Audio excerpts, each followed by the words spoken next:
آپ صلی اللہ علیہ وسلم نے فرمایا ایک وقت آئے گا کہ دریائے فرات ہٹے گا اپنی جگہ سے اور نیچے سے سونا دریافت ہوگا، بے پناہ سونا. یہ جو دریا فرات ہے نا، اس کے اندر سونا دفن ہے. کہاں ہے یہ اللہ ہی کو معلوم ہے. لیکن ایک وقت ایسا آئے گا کہ وہ دریا وہ سونے کو ظاہر کر دے گا. آپ صلی اللہ علیہ وسلم نے فرمایا لوگ اس سونے کو حاصل کرنے کے لیے جھپٹیں گے. ہر شخص چاہے گا مجھے مل جائے، اور اتنی قتل و غارت ہوگی کہ 100 آدمیوں میں سے 99 قتل ہو جائیں گے. کیا مطلب؟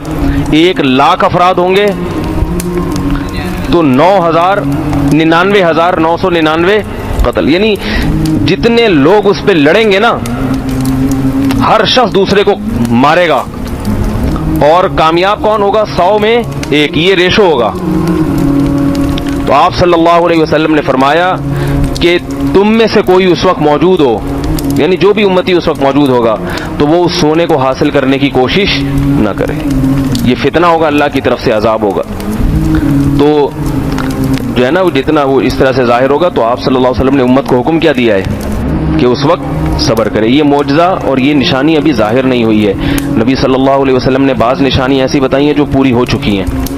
حدیث میں آتا ہے کہ ایک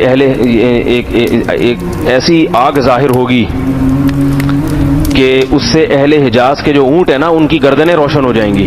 تو یہ 7ویں صدی ہجری میں یہ آگ لگ چکی ہے، عراق میں یا کوفہ میں کہیں لگ چکی ہے، جس سے اتنی بڑی آگ تھی وہ کہ سعودی عرب کے جو اونٹ ہیں نا، وہ رات کے وقت وہ اندھیرے میں روشن ہو گئے تھے. اتنی دور تک اس کی روشنی پھیلی تھی.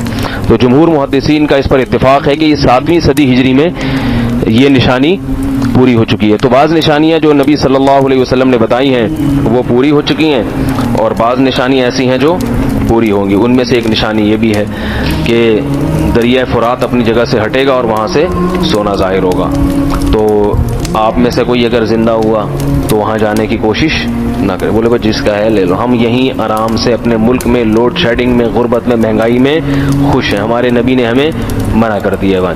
جیسے دجال کے بارے میں آتا ہے نا کہ ایک طرف اس کے جنت کا باغ ہوگا ایسا خوبصورت، تو نبی نے کیا فرمایا؟ جو باغ ہے وہ اصل میں آگ ہے، اور جو آگ ہے وہ اصل میں باغ ہوگی. تو جو ظاہر پرست ہوں گے وہ تو باغ میں جائیں گے، دو حقیقت میں آگ میں چلے جائیں گے. اور جو نیک لوگ ہوں گے وہ نبی کی اس پیش گوئی پہ یقین کر کے آگ میں چھلانگ لگا دیں گے. اگرچہ نظر کیا آئے گا یہ جل رہا ہے، مگر حقیقت میں وہ جنت کا باغ ہوگا. تو یہ اللہ کے نبی کی باتوں پر جس کو ایمان ہوگا وہ عمل کرے گا.